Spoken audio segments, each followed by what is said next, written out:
નમસ્કાર, જય માં ખોડિયાર, જય સિયારામ. મિત્રો, આજ સુધીમાં મેં 3 યોગ પર જે વિડીયો બનાવ્યા એનો ખૂબ સારો પ્રતિભાવ તમે મને આપ્યો છે.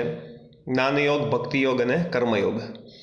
પણ મને ખ્યાલ આવ્યો કે એ સિવાય હઠયોગ, તંત્રયોગ અને રાજયોગ એવા પણ 3 યોગ છે અને એની પર પણ વાત થઈ શકે.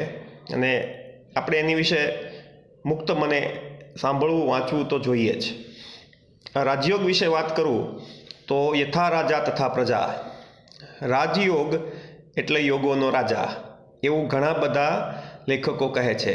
તેઓ કહે છે કે રાજયોગ એ તો યોગોનો મુગટ છે અને એનાથી ઉપર બીજો કોઈ યોગ નથી. આ યોગનો માર્ગ ચિંતનશીલ છે, ચિંતાશીલ નહીં. અહીં આપણી બુદ્ધિ અને વિચારો પર ધ્યાન થકી નિયંત્રણ મેળવવાનો પ્રયત્ન કરવાનો હોય છે. ભગવાન અથવા આપણી ચેતના સાથે જોડાણ કરવું એટલે રાજયોગ. જે અભિમાન યુક્ત હુંની ઓળખાણ ઉપર ઉઠીને સાર્વત્રિક અને સત્ય હુંની ઓળખાણ થકી શક્ય બને છે. ભક્તિ યોગ કરતાં બિલકુલ અલગ. હવે સારો કે ખરાબ એવી કોઈ ચર્ચા ન હોઈ શકે, પણ ભક્તિ યોગ કરતાં બિલકુલ અલગ એવો રાજયોગ બહારના સ્તર પર આધ્યાત્મિક અભિવ્યક્તિ ખૂબ ઓછી ધરાવે છે અને એથી જ અહીં સ્વયં શિસ્તનું ખૂબ જ મહત્ત્વ રહેલું છે. ભક્તિની અંદર ખૂબ બધા રિચ્યુઅલ્સ હોય, ખૂબ બધા નિયમો હોય, જ્યારે રાજયોગની અંદર નિયમો બહુ ઓછા છે અને એટલે અહીં તમારી શિસ્ત જે છે એનું ખૂબ મહત્ત્વ રહેલું છે. મન અને શરીર પર નિયંત્રણ એ રાજયોગના મુખ્ય ધ્યેયો કહી શકાય. રાજયોગ એટલે શાંતિપૂર્ણ અવસ્થામાં પહોંચી જવું. બહારની કોઈ પણ ઘટના એ અવસ્થાને બદલી ન શકે એવી સમાધિ અવસ્થા રાજયોગ થકી પ્રાપ્ત થઈ શકે છે. એના માટે યોગ અને ધ્યાનનો સતત અભ્યાસ જરૂરી છે. રાજયોગમાં 3 પરિમાણોનો સમાવેશ થાય છે: શારીરિક, માનસિક અને આધ્યાત્મિક.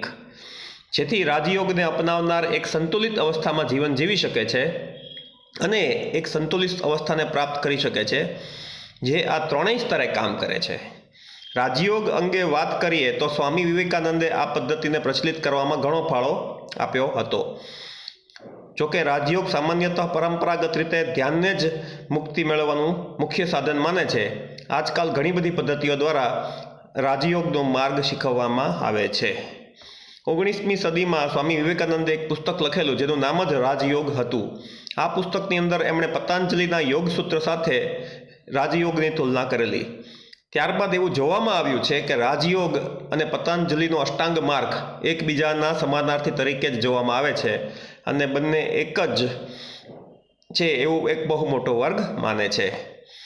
આ અંગે મારી પાસે વધારે જાણકારી નથી અને હું કોઈ દાવો પણ કરતો નથી.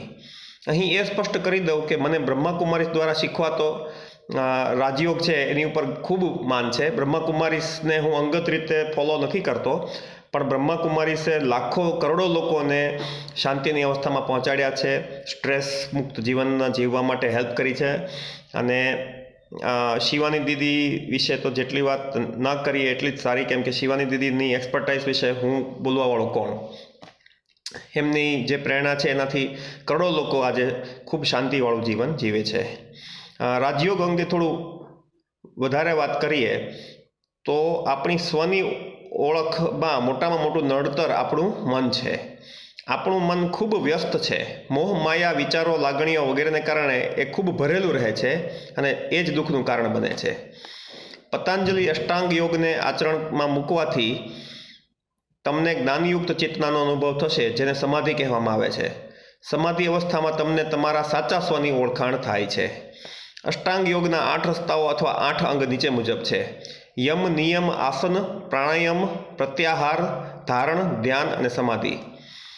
આજે સમયના અભાવ અને અન્ય પ્રભાવને વશમાં રાખી આ વિડીયો અહીં જ પૂરો કરું છું. રાજયોગ વિશે એક બીજો વિડીયો બનાવવાની ઈચ્છા છે. ભગવાનની કૃપા હશે તો એક ડિટેલ્ડ વિડીયો બનાવીશ. પણ આજ માટે વિરમું છું. ખૂબ ખૂબ આભાર. જય માં ખોડિયાર, જય સિયારામ.